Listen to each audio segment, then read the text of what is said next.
On today's episode of Titus and Tate, there were two top 10 tilts over the weekend, and we were in New York City, so we didn't really watch them. But we hit them on the DVR, and we're ready to talk about them, Tate.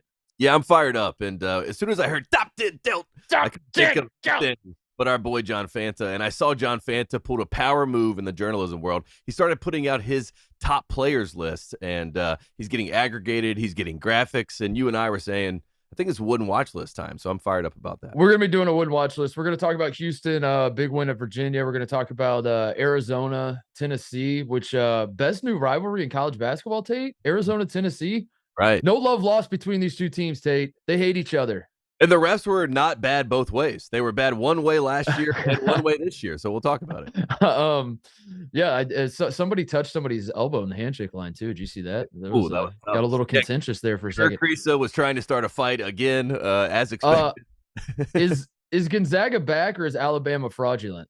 Ooh, we'll discuss that. Brandon Miller is definitely not fraudulent. I know that much, but we'll talk about that. Also, is John Calipari on the hot seat, Tate? I don't know how much you've been paying attention to Big Blue Nation, the fallout from losing to UCLA, but it is oh boy, John Calipari is not popular in Lexington right now. As first reported on Titus and Tate when we went on Kentucky radio years and years ago, we said, do not sell your soul to this man. It will not end well. They said, get these people out of my face. I never want to hear from them again. And now here we are, and we're saying, Kentucky, join us. It's time. Yeah. The seat is hot. We've been patting the seat next to us, saying like, come sit down on the have a seat on the island that says that Cal is not God, and they were like, no, we're not ready. And then now I think they might be ready. We'll talk about that a little bit. But as you said, Wooden Award watch list. We're about a third of the way through the regular season, Tate, and I think it's Zach Edey's trophy to lose. But are there other candidates? Are there guys that were supposed to be contending that have completely fallen by the wayside? All that kind of stuff might be fun to talk about today. So we will do that. We will do that on today's show. But there's a lot to get to. There are a lot of great games that happen that we have not discussed, and we're a couple days late, but better late than never, as it turns out. So we're going to do that. But first, Woody Durham.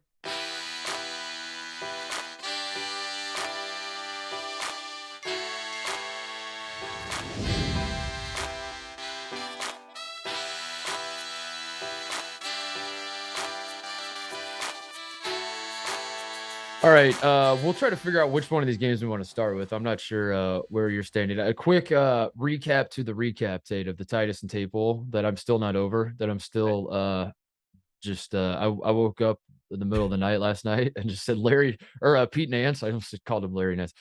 Pete Nance, are you kidding me? And I'm cursing the heavens, saying we let a Northwestern guy hit a buzzer beater on us. How did this happen? Ow.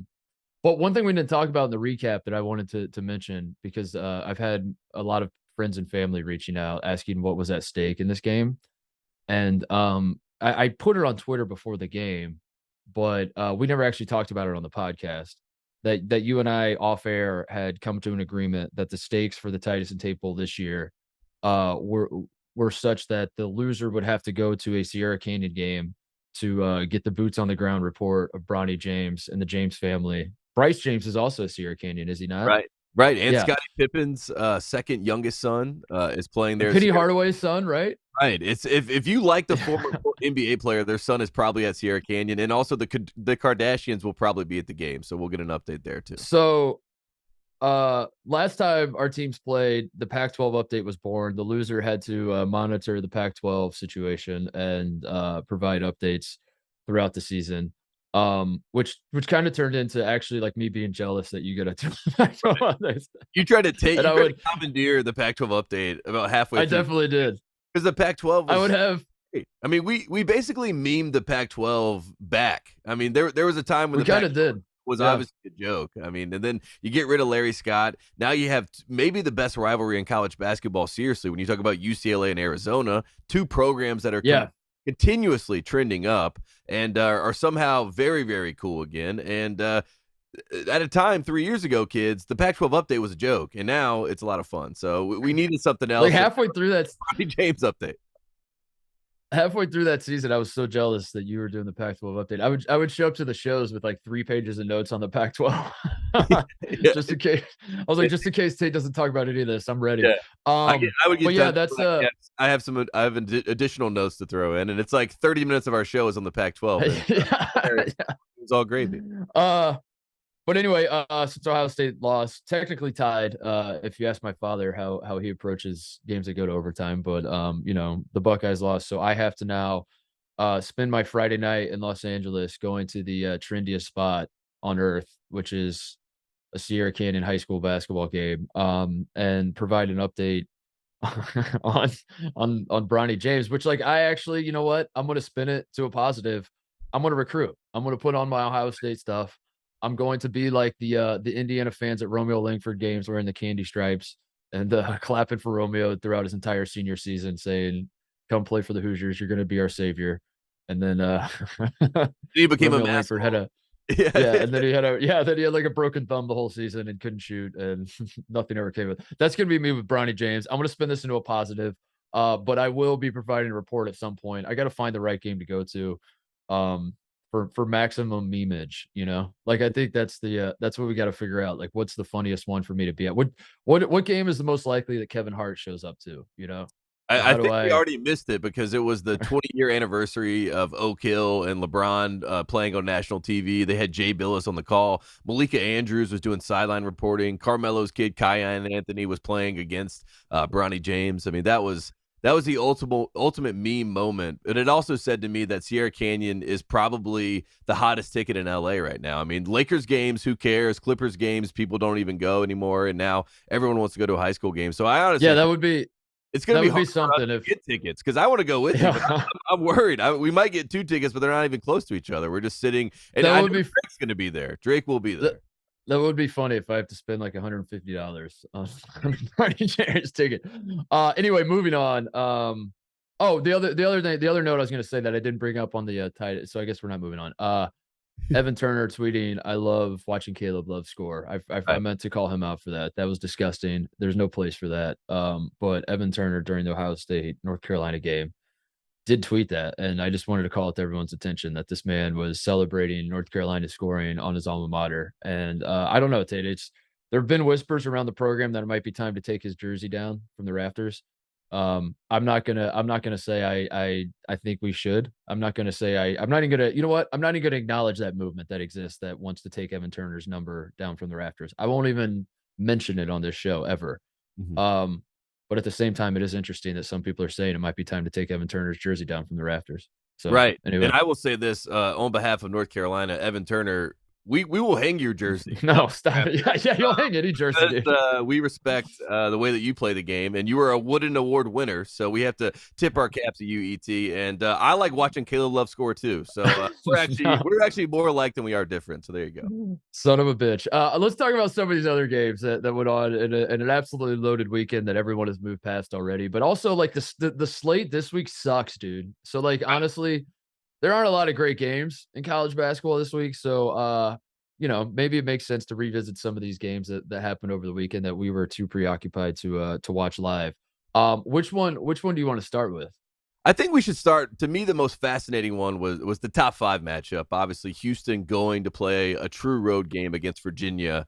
And I rewatched that game yesterday because we did the show on Saturday night after the games. There was a little snafu with the server, so shout out to the friends of the program that were patient. And then the show came out a little late, so we said we're going to spend Monday rewatching these games and grinding tape. We're going to grind tape. Yeah, grinding tape. And I'm with my dad. My dad's grinding the tape with me. You know what I mean? And it felt like I'm home.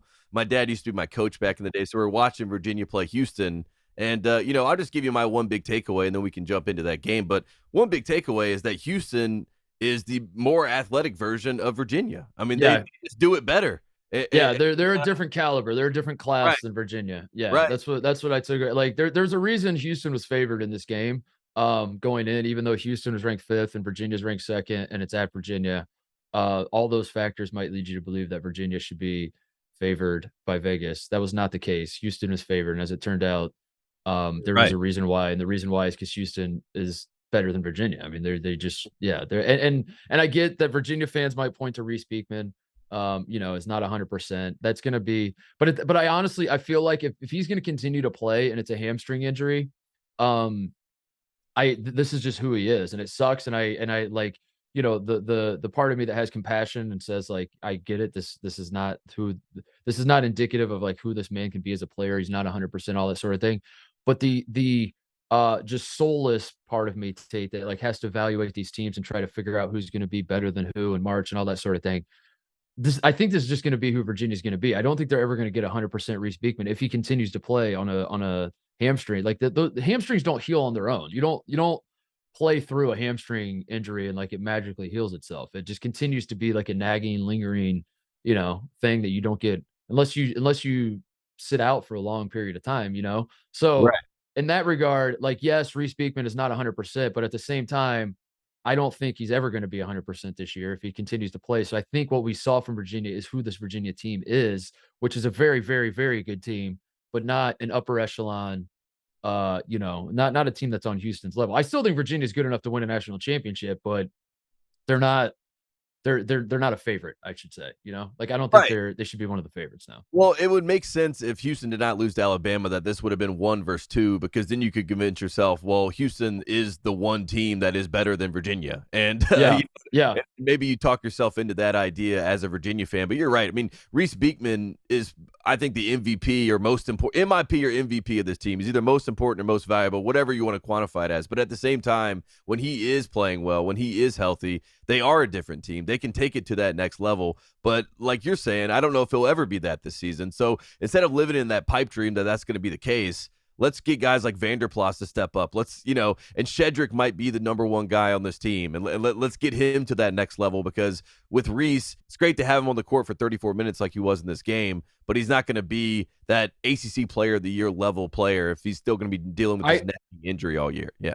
I think it's time for Tony to pull a Tom Izzo and just shut him down. Just shut him down. Just shut him down until like late January or something, and bring him back and see the bigger picture here. And don't what do you need another ACC trophy for? You've won 1 million of these. We're not trying to win one of those. We're at this point, the standard of Virginia's national championships. That's what you got to tell yourself. You got to be like, we're not trying to win freaking 8. As it turns out, like Mr. K did a great job of gaslighting everybody into believing that ACC regular season trophies don't matter until his final season. Then he won one. Then all the Duke fans were like, "Never mind, they do matter." Don't say that we didn't win anything last year. The tournament doesn't matter now. You're like, wait, what? Don't you dare say that Mr. K didn't win anything his final season at Duke. Yes, he did. He won an ACC regular season, and then I turn and look and I say, "Aren't you the same people that said all since 2010 that none of these regular seasons matter?" And they said, "Yes, we are, but this one matters." But yeah, Virginia needs to take that approach. They need to steal that and shut down Beekman, I think, and just figure out, like, get him back healthy, and then, like, as you said, like, figure out who that guy and like there are a lot of options. Like Armand Franklin's capable. Right. Yeah, that's what we like about this team, is that if they can continue to play Tony Bennett defense, with the tools they have this year, their offense should be good enough to like pair it together. You got a hell of a team. But on this night, Tate, Virginia was not up to snuff against Houston, who, I'm going to say it, this is controversial, but it shouldn't be. I think Houston's the second best team in the country still. I'm sorry to say, Purdue fans. Like I'll put it this way. Like there's something interesting happening with the AP poll, because we talked about it last week, where it feels like most people agree that UConn is the best team. Maybe that's not true. I don't know, but that's how it feels. That's my perception. I don't know if that's true or not. Maybe I'm only seeing the people that are believing in UConn, and there's like confirmation bias situation. If you watched all the games that have happened this year, though, it's hard to really come away with any other thing than UConn's on a different level than everybody else. They blow out everybody. They blow out everybody, and still, I'll be watching just random games, and I hear commentators say how there's no dominant team. I mean, I was watching Arizona-Tennessee game, and Jimmy Dykes was like, in college basketball this year, we don't have like that 1 or 2 dominant teams, and I was like, UConn, no one's got within 15 points of UConn. So like maybe we wait until someone at least like actually gives UConn a good game before we and I know that UConn hasn't played that tough of a schedule. But at the same time, they beat the brakes off Bama. They're destroying everybody. So like until like UConn gets pushed to overtime by Nebraska, or struggles against not struggles, but like has like a tight one down the stretch against it. And I guess, if you're a Purdue fan, you're like, wait a second, they were only up by 4 with 8 minutes left against Butler. And, so all these are valid things. But UConn is blowing everybody out. I think UConn's the number one team.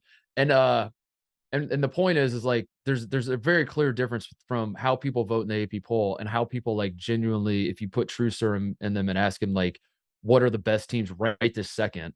Never mind like who's earned what and like who beat who in early November and like, all that kind of shit. Like as it stands right now, what teams are you terrified of? UConn is number one and Houston is number two. And I think like Houston, I think those are the top two. I think like there's not a huge gap between Houston and Purdue, but like Purdue is I don't want to say floundering. They're not, but at the same time, like Purdue fans know what it is. You know what I mean? Like Purdue fans are like, we're the Purdue fans aren't beating the chest because they know like kind of the makeup of the team and they haven't really been, I don't think Purdue has been fully tested to I don't know. I just, there are a lot of doubts about Purdue where it's like, is it just that like Zach Edey, is he the reason that they're so good? Like what happens if if UConn and Purdue play, dude, I think UConn wins rather easily from what I've seen so far.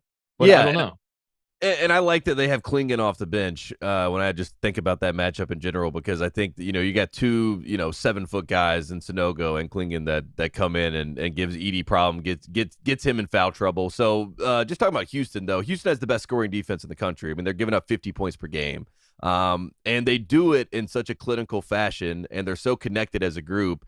And we haven't really even seen some of their scoring, prowess, because guys like Sasser and them, I mean, they've had good games, but they can really go off. Like Sasser can have a big time game in a big time moment, and then you add that on top of their defense, and my God, they're a major problem. You could even argue that Houston is the number one team, and I'm not going to really argue against you, even though I personally think UConn is. No, I don't. I mean, dude, they're still the favorites to win the national championship, and again, there's a reason why, and I know they lost to Bama at home, but that's why that's why it's fascinating that there's two separate conversations. Because if you were trying to say like who deserves the number one overall seed if the NCAA tournament started tomorrow, you can't reasonably argue Houston. You can't. Like if you brought up Houston as the overall number one seed, you get kicked out of the room immediately and say like, please, serious committee members only, get that out of here. They cannot be the number one overall seed based on what we've seen.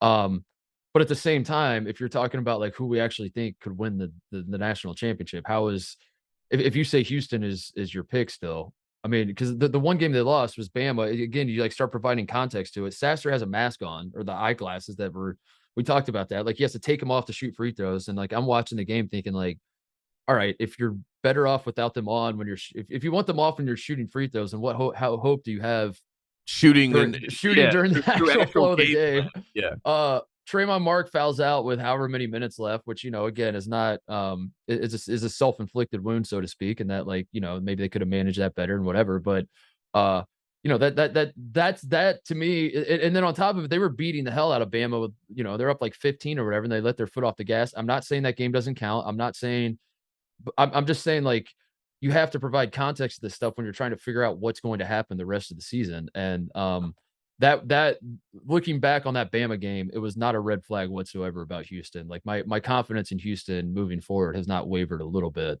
So I don't know, man. Like I was watching Houston, Virginia, and I was like, it's going to be controversial to say it because everyone's arguing like Purdue and UConn. I think Houston's the second best team right now. I think like UConn terrifies me the most, and Houston's second, and then I would probably put Purdue at third. Okay. I mean, I think I'm there with you. And I think UConn's 1A. I think Houston's 1B for me. So that'll be my tiers. There's not even a number 2. And then I think Purdue is 3. Purdue's 1C. Yeah, no, Purdue's 3. They just jumped down. It's like a tie for first, and then they start at third. I also think Purdue doesn't want to be number 1 other than having the Big Ten stat of the year, which was, I think they were the first team I saw to be ranked number 1 in consecutive seasons in the Big Ten since Indiana did it back in 75, 76. So shout out to Purdue. I love that stat. They have been number 1 longer than Neil Armstrong was on the moon this year, so that's another big win for the Boilermakers. So I'm happy for them. I want Purdue to be number 1 because they are they're going to lose at Ohio State on January 5th. And that's going to be great for us. So that's going to be great for Carolina too. So I think I'm right. It's great for everybody. I want that to happen as well. All eyes. I'm taking Mike Rutherford's thing. All eyes on January 5th. Keep Purdue at number 1. All eyes on January 5th. I do think Purdue is deserving of number 1 in the sense of the resume and all that kind of thing. And it's not to say that I don't believe in Purdue long term, but there are some cracks to Purdue. Like there are very obviously some cracks to Purdue, and no Purdue fan is saying like we have a perfect team or whatever. Like if you're a Houston or UConn fan though, I don't know. I don't know how else to say it, man. Like I just like if the tournament started tomorrow, I would feel so much stronger about Houston and UConn, and I don't think it's a coincidence that Vegas feels the same way. Like there's a reason that these odds are what they are, and it's because those are 2 very complete teams. And as you said, Houston, for some part of the season, Houston was like mucking it. I remember talking about how Houston's mucking it up too much, and the Kent State game is a great example that they won by. It was like 49-44 as the final score. We want to see offense out of Houston. We're not worried about the defense. We're not worried about the toughness. We're not worried about the rebounding. We're worried about putting the ball in the basket. And when Sasser's rolling, and Walker was awesome. The freshman kid against Virginia, he was hitting everything, hitting jump shots left and right. Roberts is when he gets physical and he's like actually a force down low. Yeah, I think he might be their most important player. I mean, Roberts has had a great season, and he doesn't get talked about as much as he should with this group. So Sasser is not like I said, there were moments earlier this season where it felt like Houston was trending towards being like a Mick Cronin Cincinnati team where Sean Kilpatrick runs the offense and then all the other guys just like play physical, tough defense. And and I was like, is this what this Houston team's going to be? This is not what this Houston team's going to be. Sasser, at times, if you didn't know Sasser was the best player on Houston, you wouldn't know he was the best player, like when you're watching him. They're so balanced and so, I don't know, man. I can't help how I feel. And when I watch Houston, I'm like, this team is very clearly one of the top 2 teams in the country. I don't know how else to say it. Like these are they might be the best, as you said. But I'm just scared of, like, honestly, between you and I off air, I might say Houston's the best team. I'm just scared to say that. I'm scared of UConn fans. I'll admit it. I'm scared to say that and feel the wrath of UConn fans if I said Houston's still the best team in the country. And I don't blame UConn fans for feeling that way because they are the most dominant team in the country, so you have to give them that credit. But at the end of the day, I think whoever Houston is playing, you're going to have to play Houston's game. And, you talked about that with Indiana going into games. They let other teams dictate the game that they're going to play, and they react to it. Houston goes into a game and they say, this is how we're going to play. So even a team like Arizona, I think, is fascinating to go up against Houston because of the pace that they play with, the fact that Tubelis can run the floor, the fact that they can play inside out. But at the same time, I know that Houston is going to dictate the terms of that game. Yes. I'm not sure if Arizona is going to look good in a half-court game where they get limited possessions and Kirk Kriisa can't jack up shots because that actually wastes possessions that they valuably need late in the game. You know what I mean? So I think we literally saw it in the NCAA tournament last year, right?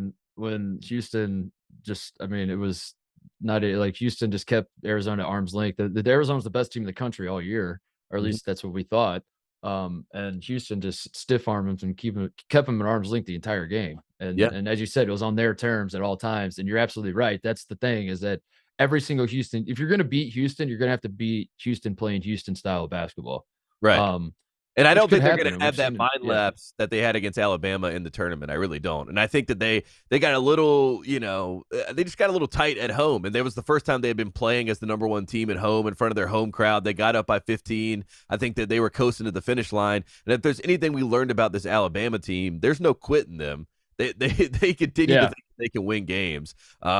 We saw the grit, the fact that they took Carolina. Again, it wasn't a loss. It was a draw, according to Coach Titus. So in the draw against North Carolina, they go to 4 overtimes. They had every chance to quit in that game. They get down 7 in the 3rd overtime. They just keep scrapping back. So their one loss is against a team that really just doesn't go away, and it is too young and too dumb to not know they're supposed to lose. You know what I mean? Which is awesome. That's why I like this Alabama team so much. And if you're UConn, you're saying head-to-head, we crushed Alabama, and they beat these guys. So that's why we're, if we're going to do that kind of argument, we are obviously number 1. So UConn's not number 1. But that's what's fascinating is that you have to first like define the terms of the argument you're having in the first place before you then have the argument, because Right. there's like I said, like no rational mind could say that Houston deserves the number one overall seed right now, but at the same time, I don't think I think it'd be more crazy to say that like right this second Purdue's playing better basketball than Houston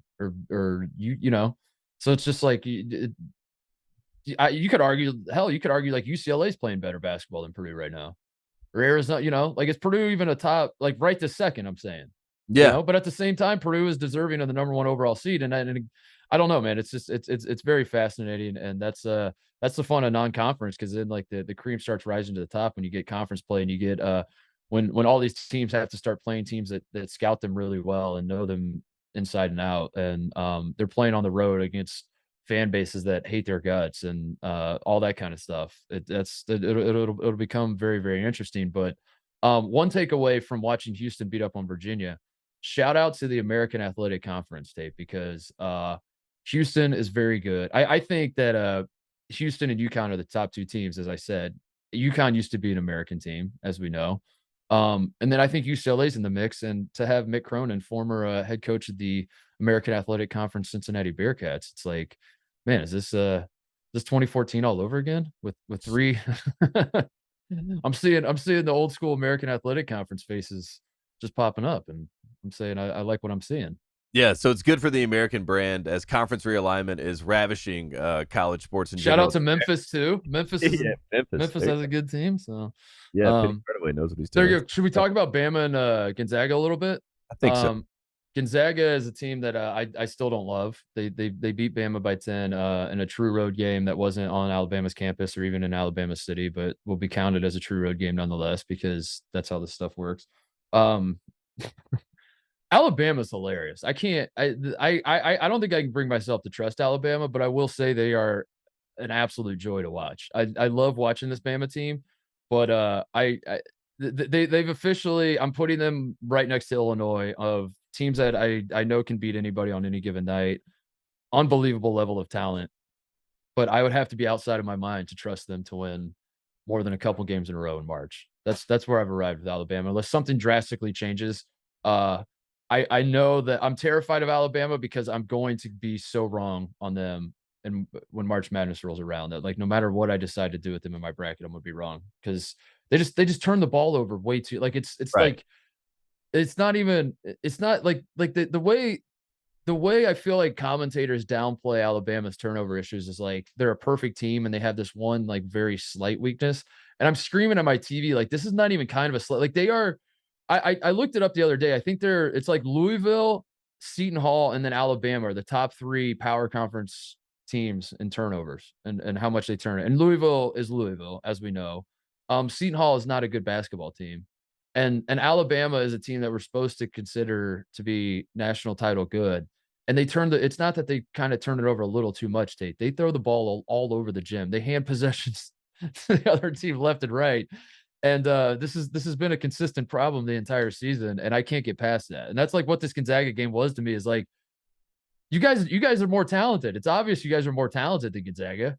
Right. When you give them 20 extra possessions, like of course you're not going to win. 21 turnovers, 11 assists, right? That's what happens. It's crazy. Game. That is just like there's no way that you ever win in that type of situation, no matter how amazing Brandon Miller is when he puts up 36 points and everyone's oohing and eyeing. And then the reaction after this game, it felt like most people were saying Alabama was a one-man show and Gonzaga had Drew Timme and he had help of his the supporting cast and the other guys on Gonzaga made this game happen. But in reality, Alabama threw this game away, quite literally, throwing the ball all over the place. Yeah. And, they kind of remind me of the Texas team like that Kevin Durant had in 2007. It feels like a team that has a lot of talent. You talk yourself into Brandon Miller. You're saying this guy can Carmelo Anthony a team to a championship. But at the end of the day, they're just a little too green. They're just a little too – they're a little too, hesitant to actually play real basketball. They're playing a little bit of an AAU game, and Nate Oates wants to just get as many possessions as possible. So he's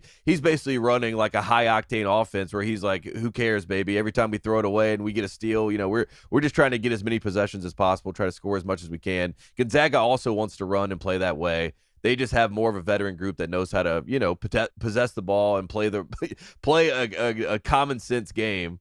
And I don't know, that this Alabama team is awesome to watch, but it's also got to be frustrating at times because you're like, if we just settled down a little bit and had like a true guard to kind of just get us in the right places and figure it out for us, we'd be a really, really dangerous team. Well, that's what's crazy is they got Quinterly and Sears. They got two dudes that are older. Yeah, Quinterly, I don't really believe in Quinterly to be that. I don't understand how Quinterly isn't the guy like for what they need. Like in this regard, like if I'm NATO, it's like pull Quinterly aside. I say, listen, your role on this team is one thing and one thing only, and it's do not turn the ball over. When you come in the game off the bench, and all of our guys are rolling and Clowney and Sears is lost. Sears brings a lot of offense to them. He's a ton of fun. Clowney and Miller are the two guys. But Brandon Miller, like like when they're rolling, but they're throwing the ball all over the place. I want you to come in, take a deep breath, calm everybody down, and take care of the basketball. And that simply does not happen. They don't have a single person on that team that I trust with the ball in his hands to not turn it over. And yeah, I mean, on the one hand, I feel like I'm 70 years old watching basketball and complaining about these damn kids not valuing possession and all that sort of thing. But at the same time, like there's a reason that's kind of a cliche thing to complain about because like I said, it's not like a one-off thing. It's not like every so often, every fourth game they turn it over like crazy. It's literally every single game. They're throwing every game I've watched of Alabama, they throw the ball all over the place. They're dribbling off their foot.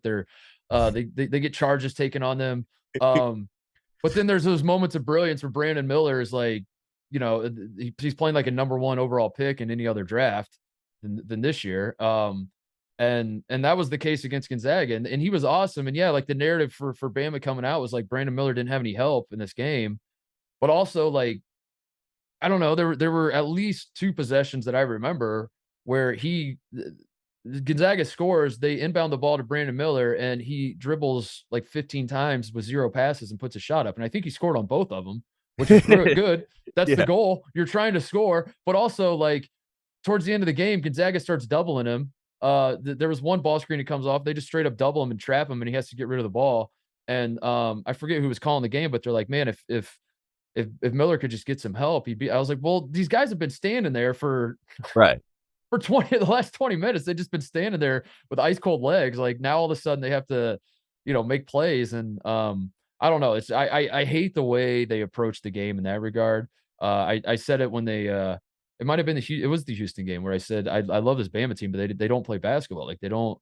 That's kind of like encouraging, I guess, if you're a Bama fan. You're like, man, if our guys could just figure out how to like actually set screens and actually move the ball around a little bit and actually, I don't think they play great defense, by the way.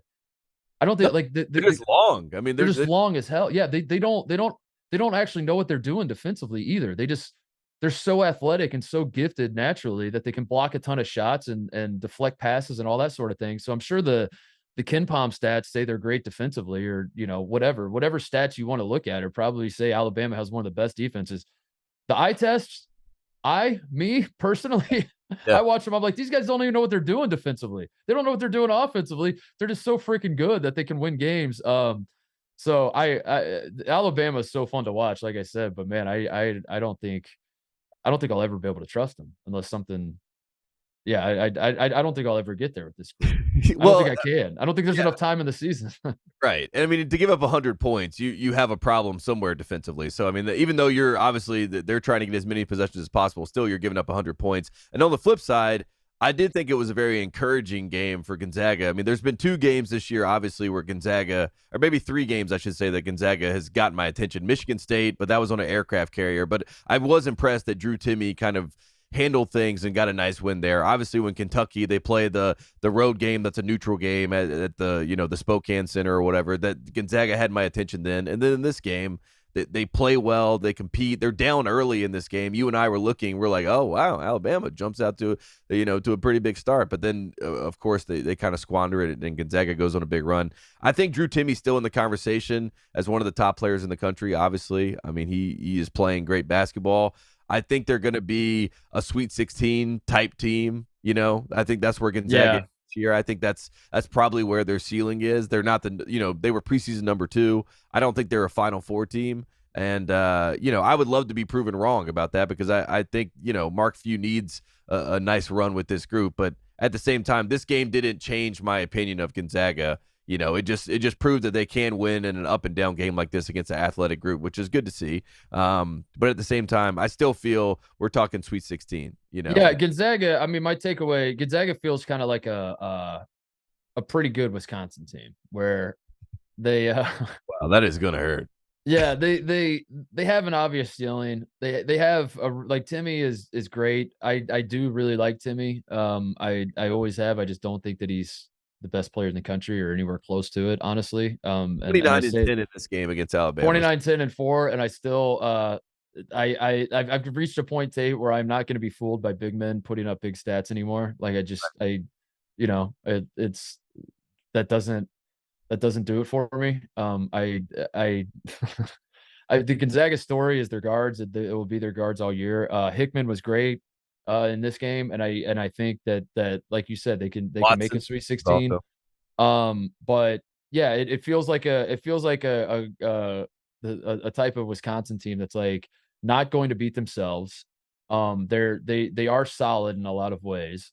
But there's an obvious talent ceiling to this team, and I just can't take them seriously as a national title threat because I don't think their guards are going to be good enough when it matters most, and I don't think Timmy's good enough to carry like Timmy's going to do this every night.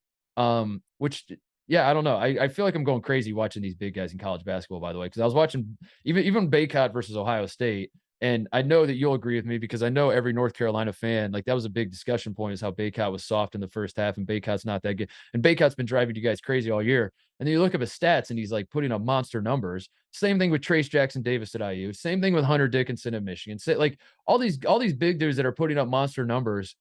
I need more than that. Same with Sheboy at Kentucky, dude. Sheboy is still his production's still incredible. It means nothing. And as it turns out, like it's like all like it's ultimately like empty calories if you can't do it within the flow of what this game needs to be. And like if there aren't guys that are feeding off of your production and if you dominating the game isn't opening up things for other guys to be great, then like it's ultimately pointless, and it's just you stuffing your own stat sheet. It's very so NBA I think in this particular I do respect that. Yeah. Like, they obviously are trying to go to the league. So I mean, tip of the cap. If in this particular game, I think Timmy that was helpful. I think Timmy was the guards were great. And but I also think a lot of it was like Alabama just doesn't want to play defense. They don't. There was one of those possessions that I should have videotaped it and put it out. There was a stretch where Brandon Miller, I think he scores. Then on defense, he loses his guy, gives up a three. He's like playing help side, just completely turns his head, has no idea where his man is. They swing the pass. He shoots a wide open three as Miller's trying to close out late. And he kind of contested because he's so long and athletic that he can get a hand up. Gets sprayed on a three, then catches the ball out of bounds as the point guard because he's taking over point guard duties because he's red hot. Makes 0 passes on the next possession and scores. And I'm like, this is the epitome of Alabama basketball right now. What I just saw is this guy like being lost on defense, still sort of challenging, but then the shot goes in. He's like, that's right, I'll make up for it on the other end. I don't know. So I thought Gonzaga was good. I thought like they took advantage of like they were an experienced team playing against a very young team and it showed. But at the same time, I think there's still like an obvious ceiling to how good Gonzaga can be. Right. And I came away from this game wanting to talk more about Alabama and how up and down they are versus like, oh, dude, maybe I was wrong about Gonzaga. They look freaking awesome. Because I think Gonzaga is still exactly who I thought they were, which is like as you said, a Sweet 16 team. Which is that's not a knock. That's a really good team. I just don't know if they have anything, outside of that. And I would love, like I said, to be proven wrong. I also think Timmy might be the best guard on Gonzaga. And that's ridiculous. Yeah. Exactly. I mean? I mean, I know how dumb that sounds, but like when Timmy gets the rebound and brings the ball up, I'm like, I kind of trust the ball in his hands more than anybody else at this point. So that's the other thing that's worrisome because what do we know in March? It's guard play and defense. And, I'm not sure they have that this year. Yeah. Can we talk about Arizona, Tennessee? Yes. Which was probably the best Speaking game, of guard honestly. play. Speaking of guard play. So let's start with the refs because Tennessee fans were not happy with the refs. You remember this, Tate. Last year when Arizona played Tennessee, it was one of the most egregiously officiated games I've ever seen in my life. We talked about it. Yeah. Arizona had 23 starter fouls. 23, Tate. They had three starters foul out, and the other two had 4 fouls. It was there were just so like I'll never forget that game because Kirk Reese starts the game with like 6 straight turnovers, and then on top of, and then Arizona starts making a comeback, and it was just call after call after call after call. They were horrendous. And it just stuck with me. And I remember we did the show, and I was like, Tennessee's a great team, but at the same time, like I'm not worried about Arizona because that was something what I just witnessed. Tennessee fans, Tate, after the rematch now in Tucson, Tennessee fans are saying the same thing. They're saying the whistle in Tucson was unfair. This was obviously payback for what happened in Knoxville. What say you, Tate? As a man who watched the game. I said to you that Tommy Lloyd, I hope that he went to that, officiating crew after the game last year and said, you owe me one. And I hope that he hired that same crew. I didn't look that up, but in my mind, he did. He brought in the exact same crew from last year and said, do what you did in Knoxville, but just do it in Tucson. And that's how the game felt. I mean, let's just be honest. I mean, Arizona takes 27 free throws. Tennessee takes 10. You look at the foul, discrepancy at the end of the game. It's a lot. And if you're a Tennessee fan, you have every right to be complaining and saying that was the difference in the game because, I mean, Ziegler was amazing in this game. We can talk about Zakai Ziegler, but, I mean, he's one of my favorite guards in the country, and this was a nice little breakout performance from him. But in general, if you're a Tennessee fan, you say if we get a fair whistle in this game, we probably come away with a W, which is totally fair because guess what? If you're an Arizona fan, you say, well, if we got a fair whistle in Knoxville, we come away with the W. So it felt very even, right? It was a payback game. It was a kind of, you did this, now we do this. We're all square. And then after the game, there was a little bit of a scuffle. There was heated moments, and I think right now we need a rubber match because, and maybe we do it at a neutral site because we now know if we play a true road game that the officials are going to give home calls, and that's what college basketball is about. We all know how that is going into a game, but when it's right in your face like it was a little bit, especially last year in Knoxville, and then in Tucson this year, you just got to tip your cap and say congrats on the home game. I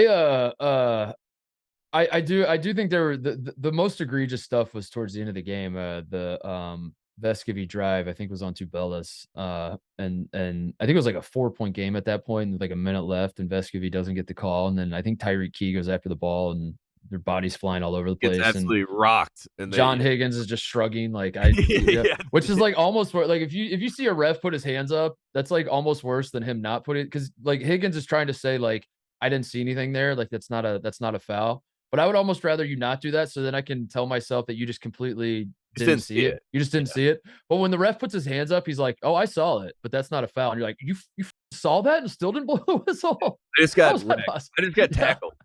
Yeah.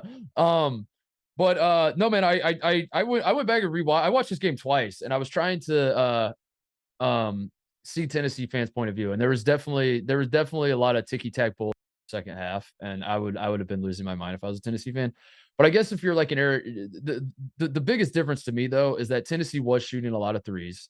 You're playing against an Arizona offense that is not physical. Arizona defense, I mean, that is not physical. Arizona has no interest in really playing defense. Most of the time we've seen these guys play. They are trying to. They're almost like wanting you to just shoot real quick so they can just go play. So they can get the ball back. Yeah, exactly. Yeah, they're like, we want no part of this. And Tennessee shot a lot of threes. And then meanwhile, like Tennessee plays super physical defense and Arizona plays inside out. So like on the one hand, like, yeah, the fouls were definitely not equal. Tennessee is a team that, as Jimmy Dykes kept pointing out, they shoot way more free throws than their opponents usually. And on this night, they were not. And so that can be a little jarring if you're a team that's used to getting to the line and now you're not. But the factors at play of like Arizona playing inside out against a very physical defense, and then Tennessee shooting a ton of threes and not playing inside out. Like, I don't know, how many times Tennessee fed the post in this game. They barely did. Against a team that doesn't want to play physical defense, and frankly, like if you drive on them, they'll just let you go half the time and score at the basket if you want.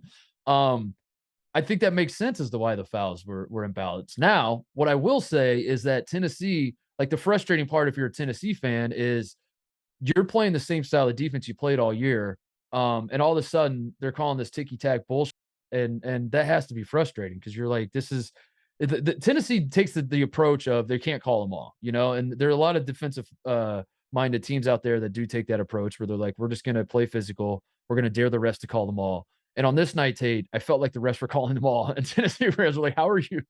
Why are you doing this to us? Why are you doing this to us? And Tommy Lloyd was like, remember last year? That's why we're doing this to you. Yeah, he shook the refs' hands and said, thank you guys. I knew that you could get it done, and they got it done on this night.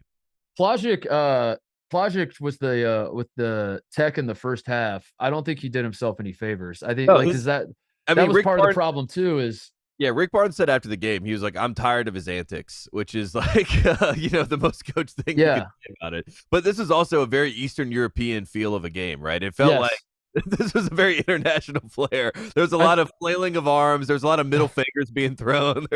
I saw Ballo flip off the Tennessee team as he was walking back to the It's amazing. I mean, and then Kirk Reese is trying to fight. He's trying to get in their huddle. It felt you were watching like Euro hoops. So if you're an NBA fan, this was your type of game, right? We needed flares in the crowd and flags being like massive oversized flags. Out. Yeah, just like people were waving flags of Mali.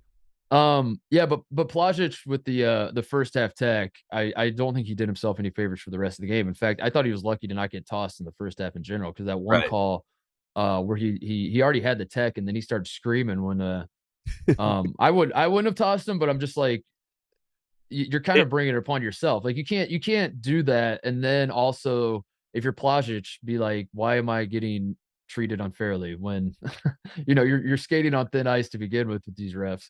I don't know. Kriisa was flopping all over the place like he always does. He got a couple calls, but then other ones he didn't. And I don't know, man. Like I thought it was bad. I thought it was imbalanced, but I'm sorry to say Tennessee fans are going to be very pissed off to hear this. No, they're not. They're a rational bunch. Tennessee fans are they're rational. They're level headed. I don't think it was as egregious as it was in Knoxville, but at the same time, I don't walk away from this game, selling my Tennessee stock. If you want to put it that way. Tennessee's Tennessee's awesome. I love this Tennessee team. Yeah, when I was talking about the ceilings of the teams, and I was talking about Gonzaga as a Sweet 16 team, when you look at Tennessee, I still think Tennessee could win the national championship. And I know that people hear that, and absolutely. They're like, Rick Barnes is the coach, and they roll their eyes, and they say, show me in March. But in reality, Tennessee is that good of a team, and they have that good of guard play that they could win the national championship. And that is awesome. And I think both those teams that played in that game could win the national championship this year, Tennessee and Arizona. And if they play again in the tournament, it would be a great game because then the officials and the whistles and the home crowd and all that sort of stuff take it out. Let's see what they do head to head. The funniest part and the worst part about this game is that Arizona should have been riding high, but Kirk Kriisa does Kirk Kriisa things as he is prone to do and tries to get up in the face of Vescovi after the game. Courtney Ramey's right there next to him. They're saying whatever. They're pushing and shoving. And then you go into the locker room and Tommy Lloyd's having to reprimand these guys and discipline them and tell them to stop doing that instead of saying what a great win against, a top 10 team, at home. And that to me is why I worry about Arizona because whenever things are going really well, I said this to you while we were watching, Kirk Kriisa is a lot like Reese Bobby of Talladega Nights fame, where, Ricky Bobby's dad, played by Gary Neal. But every time things are going really, really well, he gets that little itch, and he's like, I just got to, I got to get out of here, right? I got to self-sabotage. I got to do something. And Kirk Kriisa is Reese Bobby of college basketball to me. Every time things are going great, and Arizona's trending up and it's perfect, and you're like, this team could really do it. Kirk Kriisa is like, watch this, and I don't think that's a good thing. I'm hoping that he grows out of that phase, but I swear to God, Titus, he cannot help himself, and he did it again in this game, and that took a little bit of luster away from me for giving Arizona a big time win at home. So. Well, I'm glad you brought this up because here's another controversial opinion I have. First controversial opinion: I think Houston's the second best team behind UConn. Second controversial opinion, Tate. I don't think I think Arizona is one of the 5 best teams in college basketball. I don't think Arizona can win a national championship. I don't think they can. Because of the guard play. Because of the guard play. And it pains me to say it because I absolutely love this team. And we left Maui saying like this is the best team in the country. And I still feel like they can be. I do love this team, and they're so fun to watch. And Tubelis, we'll talk about it here in a second. Very much in the hunt for Wooden Award. But I can't trust Kirk Risa. I can't, and I love the guy. I love watching for some reason. Like he's a total head and the type of player that you should hate. And I do hate him in a lot of ways, but I hate him so much that I love him. You know, like it's like Yeah, so. I think I love It's yeah. He's such an absolute goofball. I think that's what it is. Like he flops and then he like smiles and winks at the camera and like hams it up, and you're like, you're such a piece of shit, dude. But at the same time, how can I be him. mad at you? Damn it, I respect it. But Yeah. God damn it, I respect, you know.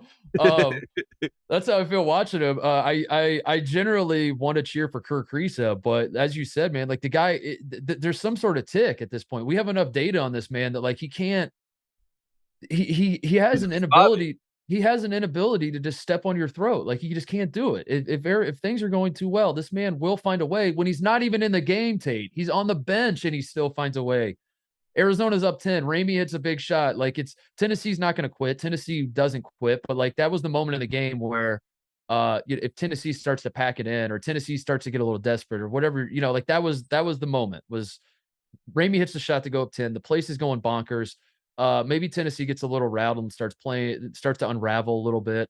But it's always going to be a what if. We'll never know because Kirk Risa is like, watch this. I'm gonna hand them 2 free points. I'm gonna walk out onto the court. I'm gonna walk out on the court celebrating and talking. And then pretend like what me like you're calling that on me? How did I, you know? And he does this all the time. He flops all the time. And then like when he doesn't get the call is incredulous as to how he couldn't possibly have gotten that call. He throws the stupidest passes you've ever seen when Arizona, like all you need to do is just like make the smart plays and put this team away. Like you have up 13 points with 3 minutes left. Kirk Risa is like, let me throw a behind the back alley-oop, you know, and you're like, what are you talking? When it's the time for the exact opposite. It's like if you just make like a simple play right here, they're done. They're on the brink. All you have to do is just take one finger and push them over the edge, and that team is done, and you guys win. And instead, Kerr's like, watch this, and I'm like, I don't want to watch this, Kerr. Stop it. Yeah. I don't know, man. I can't. I pulled this stat for you. Risa, Ramey, and Larson, the starting 1, 2, 3 men for Arizona are averaging 6.8 turnovers per game, Tate. And I know Arizona plays at a faster pace. I know that they get more possessions, more opportunities to turn the ball over, all that sort of thing. But just for comparison's sake, Purdue's starting 1 through 3 are averaging 3.7 turnovers a game. UConn starting 1 through 3 is averaging 5 turnovers a game, which feels like Purdue's taking care of the ball, but Houston's averaging 4.4. Gonzaga's 5.2. Gonzaga plays fast. They're starting, and we don't even love their guards, Tate. And Gonzaga is starting 1, 2, and 3 men are averaging 5.2 turnovers, like almost 2 fewer turnovers a game than Arizona's are. And on top of that, like Arizona's guys, like it'd be one thing if they were averaging these turnovers, but say like one of these guards was, if Kirk Risa was, Scoot Henderson level of talent, or Jaden Ivey. Jaden Ivey's a good example. Or Benedict Mathurin, like a level of a scorer of that caliber where you're like, all right, so the turnovers are bad, but at the same time, the trade-off is like, this guy's capable of going for 40 on any night. So we live with it, whatever. That's not the case. So I am genuinely concerned for Arizona. I'm going to be honest. I am for March run. Like, right. I think they're good enough to, I do think they're one of the best teams in the country, but to win 6 games in March, I don't trust that these guards can take care of the ball, and Kerr could not self-sabotage 6 straight games. And Larson is sneaky bad too. Like Larson is sneaky, a self-sabotager as well. He definitely gets complacent at times. I mean, he can look amazing, but he can also just be, he was absolutely off in the first few games in Maui. I think that, to me, the guy that they really maybe can lean on is this Boswell kid who came in. He had 2 assists, but he's a 5-star point guard. And maybe there's a world in which, they can develop some depth behind Kerr, because that's what I really worry about. Like, 0 bench points in this game, Tate. 0 bench points. And if Kerr gets thrown out of a Sweet 16 game because he's doing some stupid stuff and he gets his second technical and he gets tossed, right now we don't have anybody to play point guard. And we have the 2 best bigs in the country, and we have nobody that can make an entry pass to him because Courtney Ramey wants to take threes, and Cedric Henderson wants to take threes, and Pelle Larson wants to take threes, and then Ballo and Dubelis are like, hey, I'm open. And honestly, like I was saying about Timmy, the best point guard behind Kirk Risa on the Wildcats, outside of maybe Boswell, was probably Dubelis. Like Tubelis probably can get the rebound like a Jokic or a Sabonis now with the Kings and bring the ball up and run the offense and run a little high-low with him and Ballo, and that might be their best, most secure way of actually protecting the ball.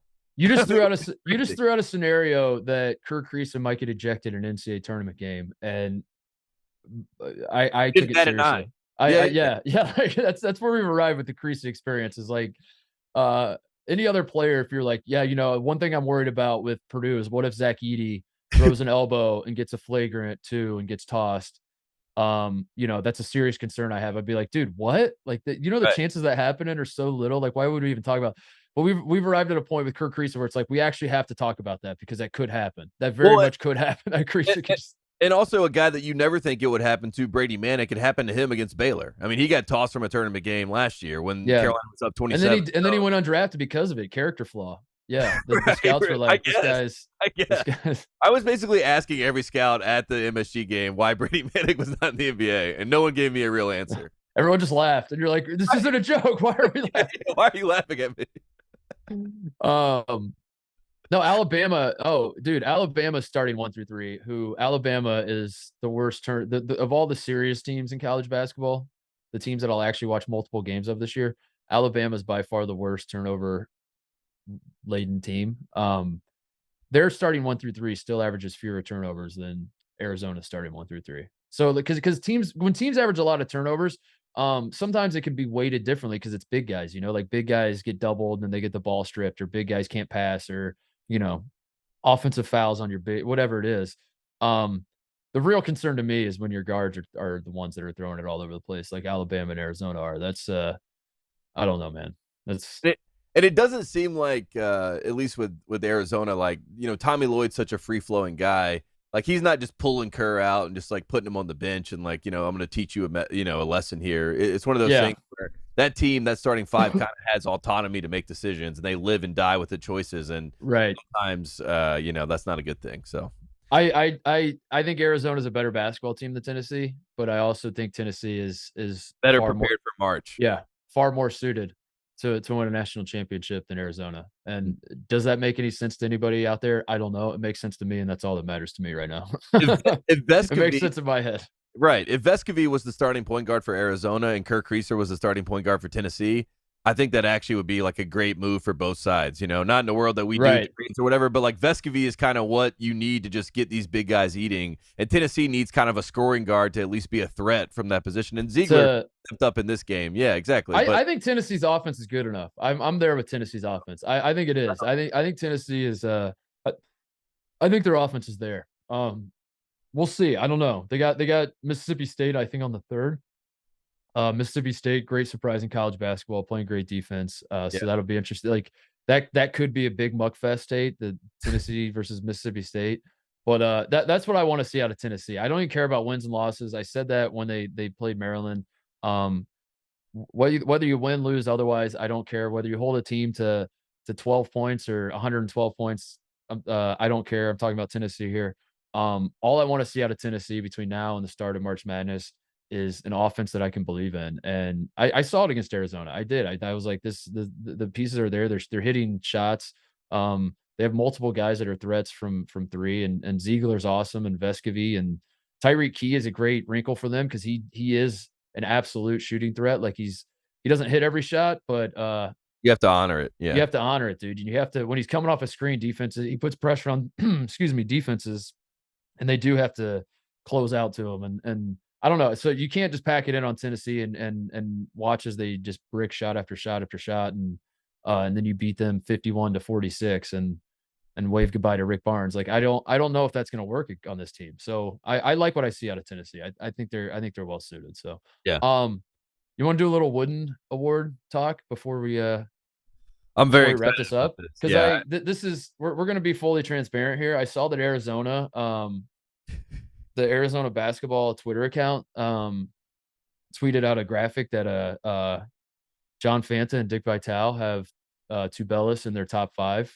That he's like an All-American. That according to our friends Dick Vitale and John Fanta, Azuolas Tubelis is one of the 5 best players in college basketball, and they were paying their respects to those 2 big J's.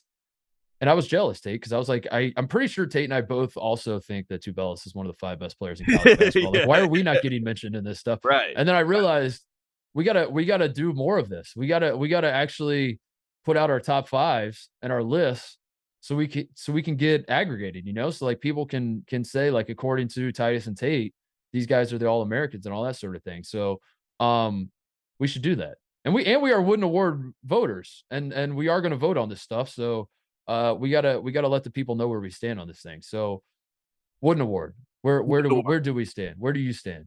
I stand in a place where I think, I went through the history of the Wooden Award. It started back in '76. Marcus Johnson was the first winner, UCLA guy. That felt right, the original MJ. And then after that, it was Phil Ford, it was Larry Bird, it was Michael Jordan, it was Ralph you go through the list of these winners, and the Wooden Award has never gotten it wrong. And for us to have a vote, I just want to say I'm honored. Chris Mullen, I'm David honored. Robinson. If you're going to be an NBA superstar, you won the Wooden Award, unless you're Christian Laettner. Christian Laettner was the first Wooden Award winner that actually broke the seal and was a bust. But everybody else went on to have success and star at the next level. So outside of 1992, which was obviously, a big blip, maybe even a bomb as far as like misses in the NBA draft history, everyone else was a winner. But I'm excited. I have some honorable mentions before I get in my actual watch list. If before we get into our top 5, if you're okay with that.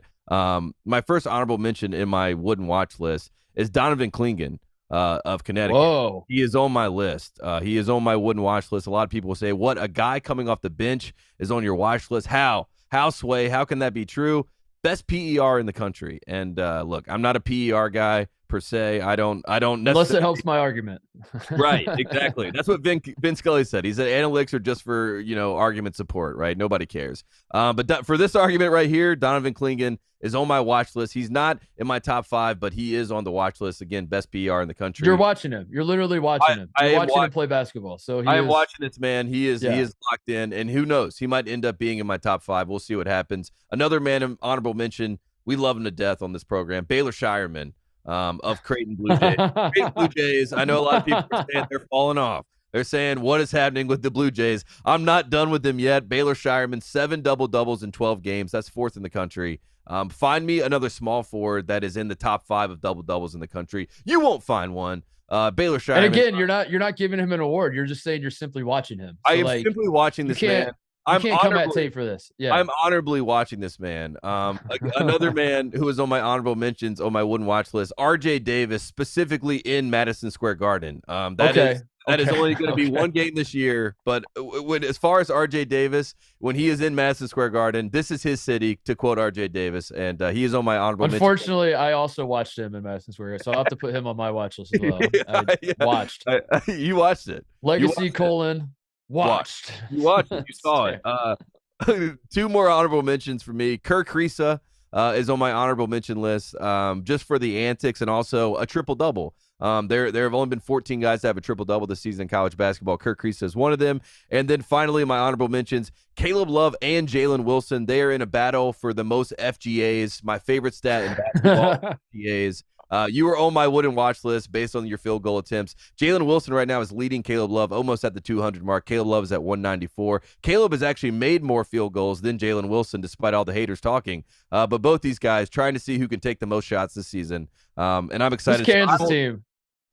They're hilarious. They're hilarious, dude. They're hilarious because they're actually it's actually working. I think it's going to work. I kind of like it. Like, how can you have a team? Yeah, just it's a team full of wings, and they've given no thought to any sort of. It's just like it's completely broken the mold of what Bill Self basketball, of what I believe Bill Self basketball to be, and I don't know, it's working. So I guess I'm quickly to point out the Indiana game. I went on assembly call. Shout out to those guys, for having me on to talk about the Indiana-Kansas game. And I went on there, Titus, a little bit brazen, so I have to apologize to those guys. But I said Trayce Jackson-Davis is going to wreck Kansas. They have no inside post presence. Who's going to guard Trayce Jackson-Davis on Kansas? And I guess KJ Adams said me. And KJ Adams absolutely shut him down. And again, like you said, that's another wing. KJ Adams is like 6'8", should probably be playing small forward, but somehow is playing the 5, and it's working. And Jalen Wilson's taking step back threes. Can you imagine going dude, go back to, you don't even have to go back that far. Go back to 2020 and tell me that Bill Self has a team that is starting a small forward at center. 3 years later, he'll be starting a small forward at center. And I'm like, oh my God, dude, what did they even make the NIT? And it's like, no, they're actually a top 5 team. And they're scary. They're really they're scary. So there you go. Yeah.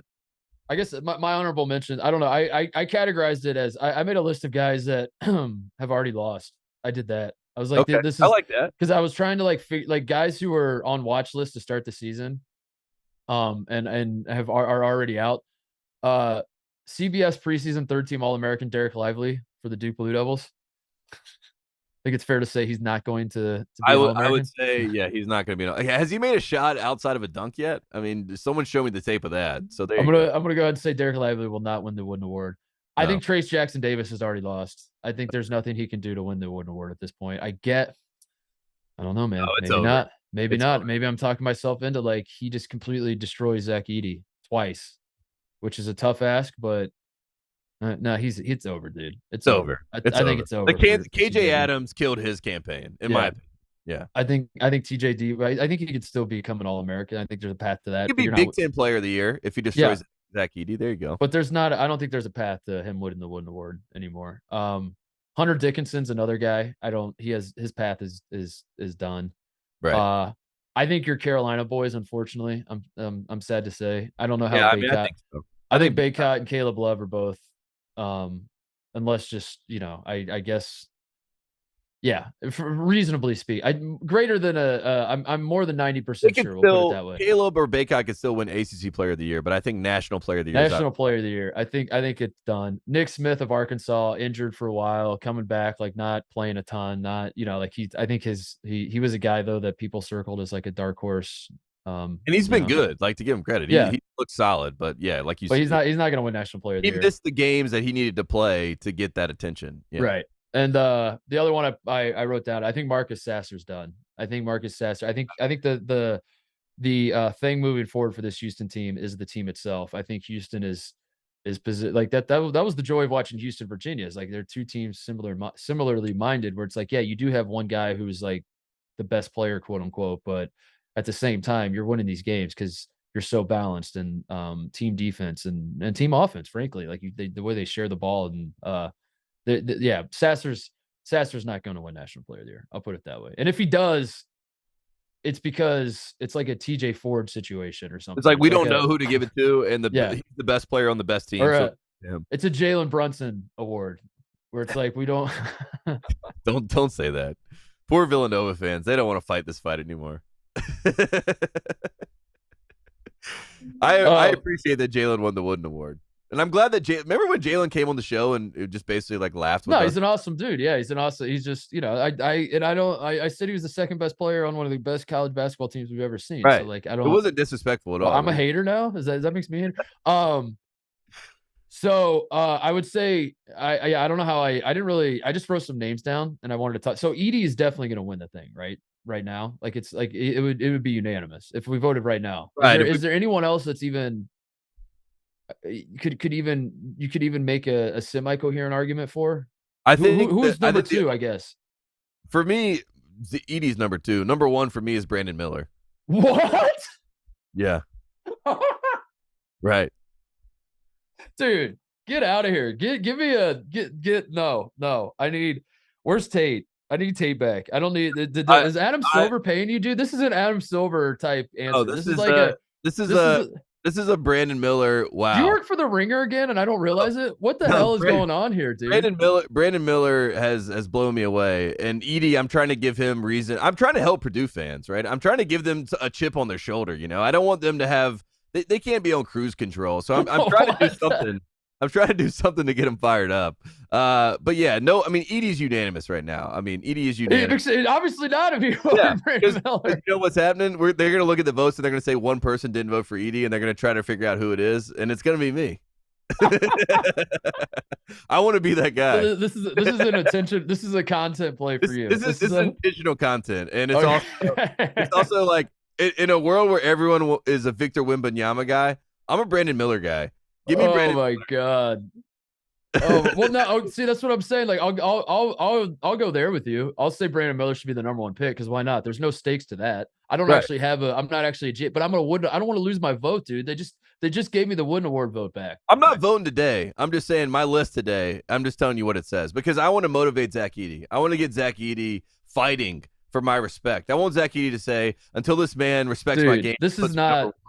This is what I want. This is Adam Silver NBA of you. This is like for you to. I will say Brandon Miller and Jaime Jaquez Jr. were the two that were fighting for the #1 spot, and I ended up going with Brandon Miller just because I think he had his wooden moment. You know.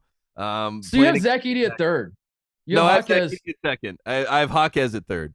So walk me through this logic again. You had Jaquez and Miller fighting for the #1 spot. Right.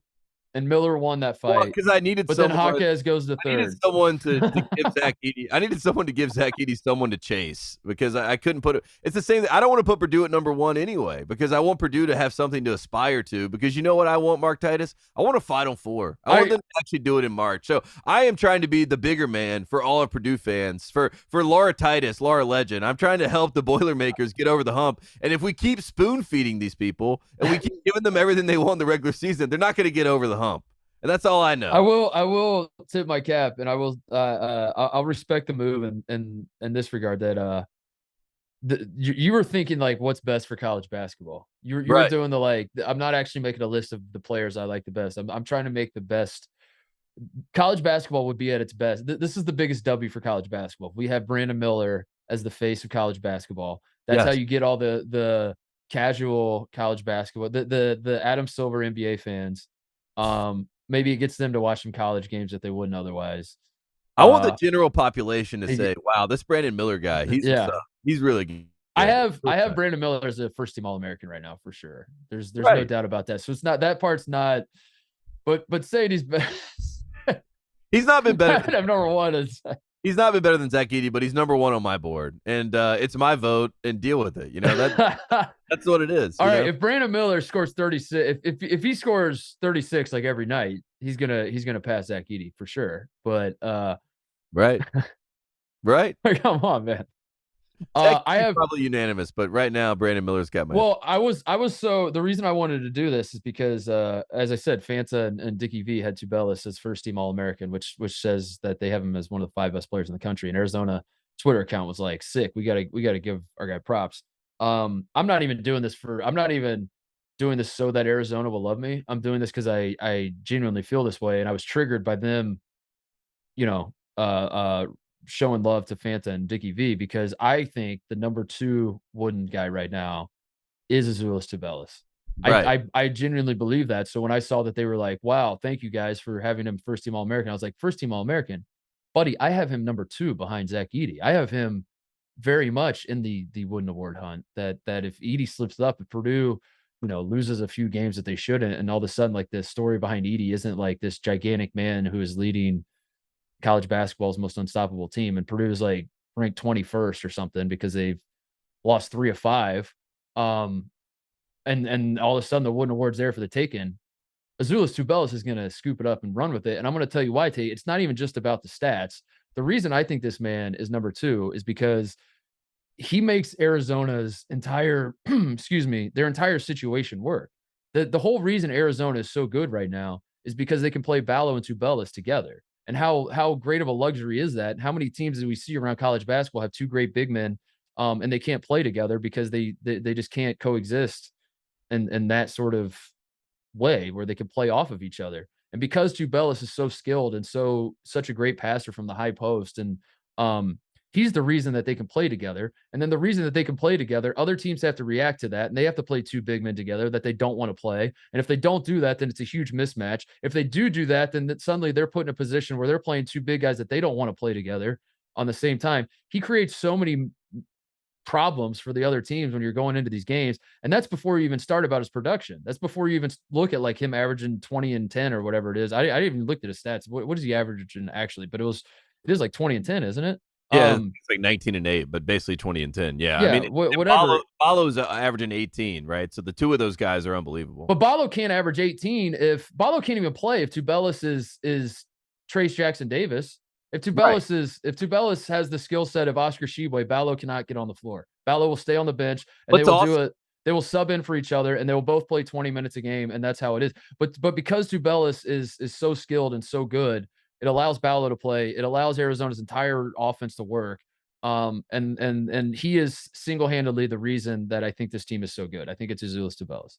Yeah, and the cool thing about Arizona is when we were in Maui, we had votes for the most valuable player, in the tournament, and I voted Tubelis. You voted Ballo. Ballo should have been because Ballo, I mean, ridiculous stats in there. But it's like you watch Arizona play, you can see who the best player is on their team and the player that makes everything work, and it's obviously Tubelis. And the really cool thing that I learned watching them against Indiana is like when Tubelis beats everyone down the court, both ways.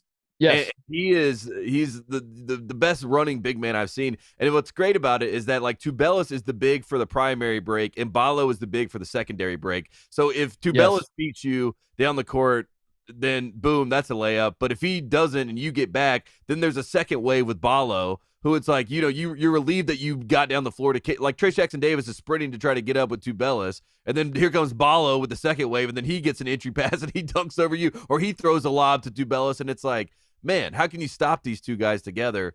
And I really think that Tubelis is only going to get more involved in running the offense through him, whether it's through the mid post, high post, and like you were saying, that high-low action between those two. The Josh McRoberts. Josh McRoberts role. Big Bob, the point forward. That's what we want. I want to. You see the vision. You see the vision I have for Tubelis. No, man, the run of the floor part of it too is again like the whole thing. The whole reason Arizona's offense can work is because they are so deadly in transition, and it's not that their guards aren't the reason they're deadly in transition. It helps. It helps that the guards all have confidence to pull from anywhere, and anytime they have daylight, they'll shoot a three off 0 passes in transition. But Tubelis is the reason that the transition game works. Is the reason that he unlocked Ballo, and he's the reason that Ballo can be so great down low. Yeah, I don't know. So he's number 2 for me for all those reasons. Beyond the context, like I know there are going to be a lot of voters that just look at stats and they're going to say, "But wait a second, Oscar Tshiebwe's averaging more rebounds than this guy." And is Tubelis really that important? Because they have another big guy that's also putting up monster numbers. So really, it might just be the system. And it's like, bitch, the reason the system works is because of this guy. You take this guy. If Tubelis, knock on wood, I'm not hoping for this. I shouldn't even put it out there, but like if Tubelis rolls his ankle or is hurt and is missing 5-6 games, that drastically changes what this Arizona team is. If Ballo misses games, like they're not going to be as good, but they're going to play the same exact style of basketball, and they're going to be, it's going to look the same. It's just not going to be quite as good. If Tubelis goes out, they are a completely different team, and they got to figure out some stuff. They're still going to try to run, and they're still going to be like, this is who we are. Let's see what happens. But it is going to be a drastic difference. So I have Tubelis as number 2 by kind of a wide margin. Honestly, I have Edey at 1, then I have Tubelis at 2. I think Brandon Miller's probably 3rd, but I have a big gap between Edey and Tubelis and the rest right now. Right. Yeah, go ahead. No, I got Miller, Edey, Tubelis. I mean, Tubelis should be in that group, and if you argue him as the guy, you won't have any argument from me because he is. He's the tone setter, and he's also like Kirk Kriisa speaks as if he is Tubelis. You know what I mean? He's talking like he's doing what Tubelis, like he's the mouthpiece for Tubelis, while Tubelis is not saying a word and just doing all the dirty work. And he's really good. So I mean, I think that top 3. And then I probably have Jalen Wilson and Sonogo as my All-American team right now. I probably have those two as Sonogo is same sort of thing. Like Sonogo is at the same sort of thing as Tubelis. Like his skill it goes beyond just the production. It's like watching this guy and like the attention that he demands from other defenses. It's like he's so freaking good. The reason I don't have him higher is just because UConn is so good across the board that like having Klingon off the bench kind of undermines Sonogo's national player of the year. Right. Yeah. So that kind of but again, like UConn situation, have Klingon, a guy that is on your watch list, Tate, and he can't start. He doesn't start because he can't start, and the reason he can't start is because those two guys can't play together, and that just underscores to me like the importance of Tubelis. That like he allows Arizona to play 2 big men like that together, and they have the best front court in the country because of it. And I don't know, but I got Timmy still in the mix. By the way, as much as I Timmy in the preseason, and I've kind of built a reputation as a Timmy hater. I think Timmy's still in the mix. I think he's in the mix too. I think he's in the mix, and I think Jaime Jaquez will be in the mix as well. Jaquez is up there. Yeah, That's is my on my. Jaquez is my 4. Instead of Jalen Wilson, I have Jaquez at 4, and then I have Sanogo at 5, and then I have a 6-man Jamal Mashburn Jr., and that's just because I love him. And Rick Pitino just lost to Jamal Mashburn Jr. and Jalen House and Richard Pitino, so they're 11-0. So that's my 5+1 wooden watch list. But I think that those are really the players that are involved. I also, in the list of people that are out of it, I thought Terrence, a.k.a. TJ Shannon, was going to be in the mix, but I think he's out of it too. He's already out. Yeah, he's like. What about Sheboy? What about the guy who won it last year that is still putting up? What's Sheboy's stats right now? I'm gonna pull it up instead of guessing. Go ahead. I think that Sheboy is going to be in the conversation just because he has to be, and I wouldn't be shocked if he's like 3rd team All-American, where it's like, who's the last big that we put in? But I think him and Timmy are going to be fighting for that spot, to be honest with you. And I think Timmy would probably have the edge right now for me over Sheboy. Not to say that Oscar's not playing well. But he's averaging 15 and 14. Right. It just feels. Yeah, but it feels a lot different. The charisma's gone. The charisma's been completely sucked away from Oscar and all things Kentucky basketball, honestly. And Oscar doesn't have that ability like to Tubelis to kind of run the offense through him, so to speak. Like, he's not really that guy. He gets his buckets on offensive rebounds. He he kind of does the garbage work for this team, and they need a guard to actually set the tone. And I think it could be Wallace, but at the same time, I don't know. I mean, watching Kentucky, they're a bit of a mess. And just seeing them against UCLA, one team is very well coached. One team knows what they're doing. They have a plan. And the other team feels like they're freelance in every possession. And that comes down to coaching. I reached a point I think it was probably like yesterday or the fallout of the UCLA game as Kentucky fans are losing their minds and they've had enough. And I really don't know if they're trying to put Cal in the hot seat or not. I don't think he is on the hot seat. I don't think Kentucky's AD is going to even entertain the idea of it. But for Big Blue Nation, they've had just about enough of Cal, it seems. But I had a revelation like yesterday that I don't blame them. Like, I think like not that I'm trying to like pile on Cal, but like there's this idea that Kentucky fans are irrational and behaving crazy. And I saw like a lot of Kentucky sports radio clips being passed around by people who are fans of other teams and just laughing at them. And they are funny and I laugh along too. But I think if you're like a neutral fan, you tune into like Kentucky losing to UCLA, you see Kentucky fans lose their mind and you say, you're overreacting, dude. You want to fire your coach because of one game because they lost to UCLA. UCLA is a good team. Like, why would you disrespect UCLA like that? Dude, the like I said about Oscar, like the charisma is just completely gone from that program. There's like nothing, there's no juice left whatsoever. And if I'm a Kentucky fan, like it is bleak times right now. Like the only silver lining is at least you're not Louisville. But every big game it feels like Kentucky plays in right now, they lose. And there's a lot of parallels between the Kentucky basketball fan base and the Ohio State football fan base, which is probably why I identify with it so much, is that like outsiders are like, dude, you still win this percentage of games. You still, excuse me, have the best recruiting every single year. You're still always in the mix. I would love to have the quote unquote failures that you're dealing with right now. And that's true. But at the same time, you're like, man, you don't know what it's like to every single big game to like be sold a bill of goods, to be told like, this team's different from last time. This time it's going to be different. And then you go to a big game and you blow it and you choke and you look like it and like whatever. And you just kind of keep repeating that cycle. And at a certain point, you are going to lose your mind. I saw the one clip, the one KSR clip that was getting shared the most was like this guy like screaming at Cal that playing for Kentucky should mean something. And that like if you're going to put on that jersey, and people were just roasting this guy. Like, man, it seems like the folks in Lexington are taking the loss to UCLA well.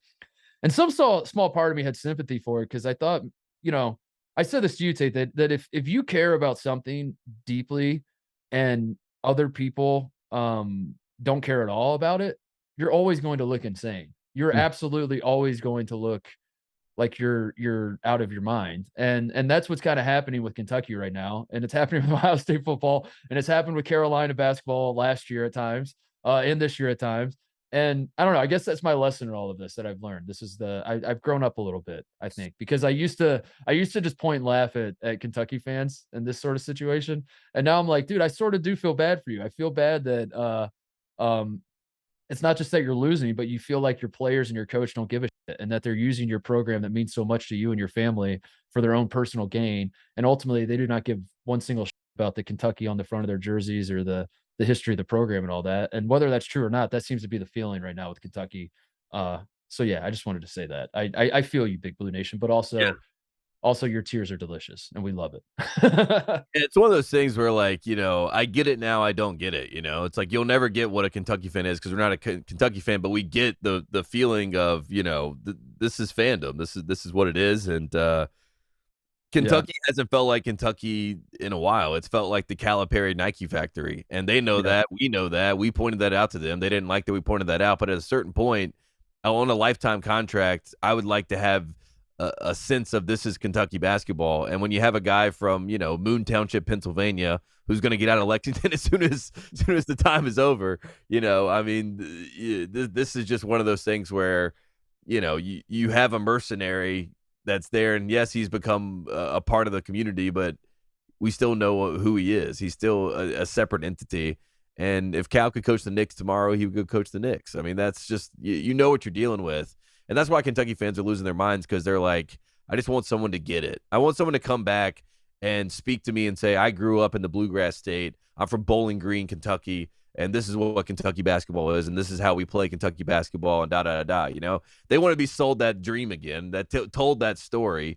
And I think it'll be fascinating if things keep trending this way for Kentucky, what happens, because a lifetime contract, we've seen the buyout numbers. They've put it out. I think every year it goes down $5 million. Right now it's at $57 million to buy out Cal. Then it goes down to like 52 and then 40, you know. And it's like, how many, at what point is the $1 million? How many, you know, Kentucky fans will raise money to get $32 million to get rid of Cal in 4 years? I'd say a lot if it continues to trend this way, where we win the offseason, everyone hypes us up. We're going to do this, we're going to do that, and then it's a dud. And I know it's only November, December, so we got plenty of time to go. But, like, even last year at this time, they blew the brakes off North Carolina in the CBS Classic. I mean, they couldn't even play on the same court. Yeah. And Calipari and Oscar Tshiebwe, and it looked like he had kind of figured out the future. You know, he's like, we're going to play in the transfer portal. We're going to find veteran guys. We're going to bring them in, and we're going to win national championships. And now even that seems like it's falling flat with the fans. It's not landing with the fans. What's the last Kentucky team you loved? Like, what's the last Lee Monk, De'Aaron Fox, Bam Adebayo. Right. Yeah, because the 2019 team goes to the Elite Eight and they lose to Auburn. And they had a good team, but it's also like I look back on that to the PJ Washington, Tyler Hero, Ashton Hagen, like Reed Travis was on that team. Like they weren't they didn't have the charisma I never felt. I never really felt like I was a neutral Fox, fan. Monk, and Adebayo. That was like the last time. If I was a Kentucky fan, I was like, I would go to war for these guys. Like these guys get it. This is. I mean, we saw it after they lost. I mean, they were absolutely devastated. Yeah. Because they loved being at Kentucky and they wanted to be there, and it just felt like it felt like it fit. And now it feels like they're trying to figure out what it's like again. It's been 6 years of tweets that say John Calipari's made $3 billion for his players, and we've produced this many draft picks. 6 years of that will drive anybody crazy, I think. Right.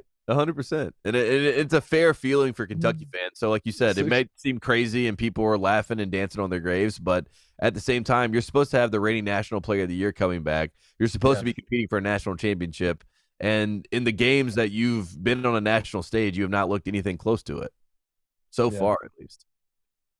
And having said that, we will continue to laugh at Kentucky because that's what we have to do. What we do. But right. It's part of the job. I am going part of the job. I guess the reason I'm upset, Tate, is because I can't pick Kentucky or Duke right now to win the national championship when March rolls around. Right. And I was hoping one of those teams to be a 2 seed because they think they're going to win it. You can still pick Duke. I was hoping one of those teams would be a 2 seed so I could go 3 for 3 on my 15/2.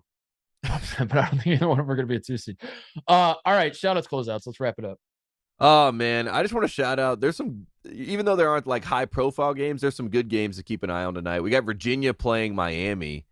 tonight. We got Wake Forest playing Duke tonight. There's some good ACC games. So I am in ACC country. I am in North Carolina. I am back home in North Carolina. So I'm excited to watch those games. So, this is a week of college basketball where things are winding down. The Jumpman Invitational is tomorrow night. North Carolina will play Michigan, so that'll be fun. I think Florida plays Oklahoma. Are you going to that? I was going to go to that. In Charlotte? It's in Charlotte. My hometown, Henderson, is, about 3.5 hours from Charlotte. Been a lot of traveling lately, and we as a family decided we're just going to watch it at home. We're going to have an old school Carolina, just watch the basketball game, chill out. So won't be at the game, but we'll be watching at home. So shout out to that. We got some good games this week. If you guys let Michigan beat you after you beat us in that manner, I'm going to be sick. Yeah. I'm just going to be sick. I'm just letting you know that. I'm writing a sternly worded letter to Hubert Davis, and I'm mailing it to him. I'm gonna be sick as well, but I still have a little bit of Armando Bacot has not dominated anyone taller than him yet this year, and Hunter Dickinson is taller than him last time I checked. So Zeki is way shorter than him. I love that they will open this game, the broadcast. This is keys to the game. Hunter Dickinson taller than Armando Bacot. It's like one of the bullet points. It's worrisome. It's got my so I'm worried about that game. I want to shout out a couple shooters. Adam Flagler, Baylor, shooting 52% from the 3-point line. He's taking 6 a game. Take more. He's insane. He's absolutely insane. He's in the hunt for the Salim Stoudemire territory for me, where I scream from the rooftops like, this guy cannot miss, and why are we not talking about him more? And he's shooting 52% from 3, 50% from the field in general, and 88% from the free throw line. And Salim Stoudemire, as a reminder, once upon a time shot 50, 50, 91 and averaged like almost 20 a game doing it. But Adam Flagler's knocking on that door. He's entering Salim Stoudemire territory. Meanwhile, far fewer shots per game. Why, I have no idea. But my man David Singleton of UCLA is also shooting 52% from the 3-point line. And every time I watch UCLA play, I am screaming at Mick Cronin. He doesn't hear me because he's screaming just as loud as I am at his players. Why is this man not shooting more? It makes no goddamn sense to me. He's shooting 4.5 threes a game, and he's shooting 52%. He's only averaging 7 field goal attempts per game. He's coming off the bench for UCLA. He's got to be a super senior, right? Like, this man's been around forever. I feel like he's been at UCLA since I've been in LA. Like, I feel like I was going to games before I even lived out here. When I come out and visit you, play against Cincinnati with Mick Cronin coaching. Yeah, I swear. It makes no sense to me. I have circled David Singleton as a guy when we do our draft talk in June. I'm going to be mentioning his name way more. No other draft show you'll listen to will mention the name David Singleton except Titus and Tate, because I will be talking all the time about how I would draft David Singleton in the first round and then get fired because he won't pan out in the NBA. But I'm like, dude, I'm in love with this man. He does not miss. He doesn't miss. I told you when we were at MSG, I think the big brain move for UCLA to be a national championship type team is to swap Amari Bailey with David Singleton. I think they start Singleton as the 2 guard, let him just spot up, and then Amari Bailey, you come off the bench and you're the scoring option on the second team. Yeah. And then that, I think, opens up things for Amari Bailey to have the ball in his hands and yada, yada, yada. So that is my big brain move to Mick Cronin. Put Singleton in, start Singleton. I know you have to placate the 5-star recruit that's coming from Sierra Canyon, but I don't know. I got Singleton on my big board right now. That's all I'm saying in the draft. Right. Draft this man. He's incredible. I love him. I think that's it. I don't know if I have any other shout out Lionel Messi, this soccer player. I don't know if you heard of him, Tate. Won the World Cup. That was pretty cool. Pretty good. Mbappe was amazing too. I mean, I had no stake in the game. I was happy to see Messi win because I always felt bad for him with the Maradona stuff. It just felt like Maradona fans were just bullying Messi. They're like, you will never be Maradona, even though he's been, arguably the greatest soccer player we've ever seen. So I am happy to see him get a win. It was also amazing to watch Mbappe play him on that stage. And unfortunately, I was on a plane for most of it, so I was watching on my phone. So I did not get. I was on a plane too. Yeah, I was flying back. I watched it on the. I watched it on the plane, and it was pretty wild to be. Yeah, it was a for me at least. I think it's going to be a remember where you were type thing. Right. That I think I'll always remember that where I was on that plane watching. And the celebrations in Argentina, where it was like. It looked like it was out of a video game. I mean, I thought it was one of those AI creations. I've never seen that many people celebrating in unison in such good spirit and good. That's a new life goal of mine, is to go to one of these countries for a World Cup final, and when they win, be there for it to just you just got to make sure that you're there party. for the win and not the loss, because I feel like if you're for the loss, riots begin, and you don't want to be. I know. Then you're gonna get the hell out. France was all riots. Or like the year I decide I'm gonna do it, it's like Iran versus Russia in the final. Yeah. See you guys there. At a party. I think 2026. I think 2026 we're going to the Final Four. I think mark it now. USA is the Morocco of 2026. We're going to the Final Four. We're the heartfelt story. Everyone loves us. It's gonna be great. Last thing I was gonna ask you. Avatar 2. Are we sure? What do you think? I think that they've done a really good job, and I told you this. Are you gonna see it? Have you seen it? No, I haven't seen it. I think I'm gonna go see it with my mom and brother when I'm back home. But I did see that James Cameron, I guess, made the actors actually act underwater. And that is like there's always something that James Cameron does. You're like, why are they fawning over this man and lauding him so much? Even though we know James Cameron's, he's one of the greatest. So it's not shocking, but he made Zoe Saldana and Sam, whatever his name is. I can't believe Sam Meninga? Yeah, I wish it was Sam Meninga. But Matt Damon passed on Avatar, by the way. He was supposed to be the star of Avatar, and he would have gotten 10% of the box office. So he would have made $250 million. The reason I want to see Avatar, and I thought I saw the first one like every other living person on this planet, apparently. Right. Everyone's seeing this one too. When it first came out, I was like, no one's going to want to see this. And now everyone wants to see it. Well, like everyone else, after I saw the first one, I forgot everything about it the next morning and couldn't tell you one character's name. I couldn't even tell you what really happened other than that, I remember they put their tails together and had sex that way. And I was like, that's something. It's like, that's interesting. I don't remember who was in the first Avatar. I don't remember anything about it, honestly. So I wasn't sure if I was going to watch this one. And then I've seen so many articles or stories or tweets or whatever about James Cameron just being a general, I don't know if asshole is the right word, but just kind of like being a dick, I guess. Talk, because I saw the exact same Matt Damon thing, but it was like a quote from Cameron that was like, I'll have him for Avatar 3 if he wants, but he's not getting 10% this time. Or he said it like some snarky. Like every single story I've seen about promoting this movie has just been James Cameron being a little bit of a self-centered prick, which he kind of is.